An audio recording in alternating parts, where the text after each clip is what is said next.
Creatively Phoenix. Your stencil sign kit includes stencil. There are 3 layers on your stencil. There's a clear layer, a blue layer, and a white layer on the back. You receive a piece of wood that is already prepped, a small container of sealer. It is Mod Podge. We use this so that the stencil paint does not seep through the stencil. A couple sponges for application, some paint pots, a couple stir sticks if you wanted to custom mix your paints and also to dish out the paint from the pots. This is a weeding tool. It's very sharp. And sawtooth hanger. It already has some sharp edges there to replicate nails for affixing to the back of your sign to hang it. You will need a scraper. This could be either a hard plastic card or a plastic scraper like this. To prepare your stencil to be placed on your piece of wood, take your scraper or plastic card, or if you have neither, your hands, and apply some pressure very gently to your stencil. Do not apply a lot of pressure. I would say medium pressure is best. If you do have small air bubbles in there, that is perfectly fine. Applying some pressure and smoothing out your design, you're then going to peel off this white layer in the back. White layer only. This will reveal the adhesive side of the stencil.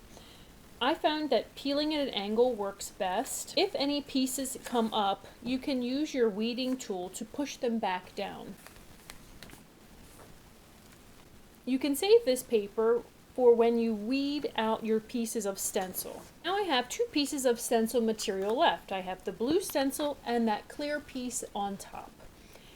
This is ready to be applied onto the piece of wood. Sometimes I look at my wood and if I have some knots or any type of irregularities in the wood, I will rotate the wood depending on where my design is and make sure that any special detail pieces, some small pieces, are not over top any of those knots.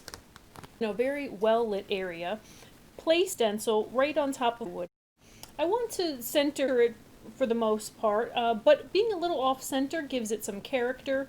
After all, this is a rustic wood board sign. I can apply this stencil 2 different ways, down from the side or center and out. Either way is fine. The stencil is now affixed to the wood. What I need to do again is to use that tool or your hand and just lightly apply pressure to make sure that that stencil is affixed very well to the surface.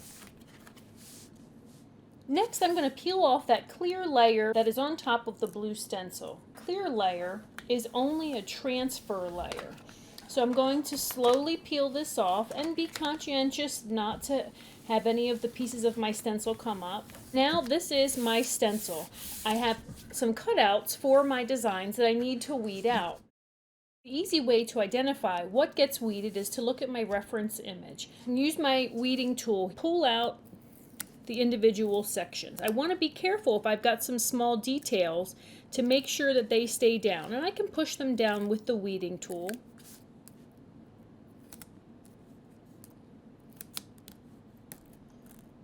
Remember, we're removing the stencil for the pieces that we want to be black or have color.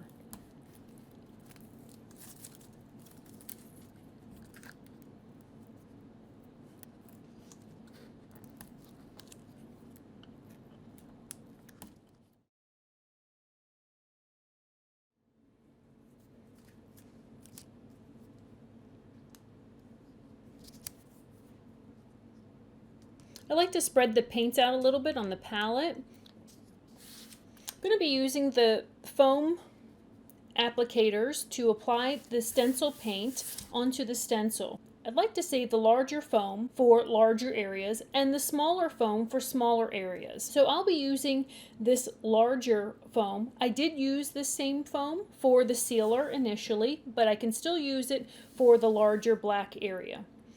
The area that I'm going to be doing after that will be brown, and I can also use the large, or I can use this larger side of the smaller piece of foam on the welcome. When I stencil, I'm going to do a padding or a dabbing technique. You get your best results when you dab. You have more of a risk of bleeding underneath of the stencil when you wipe.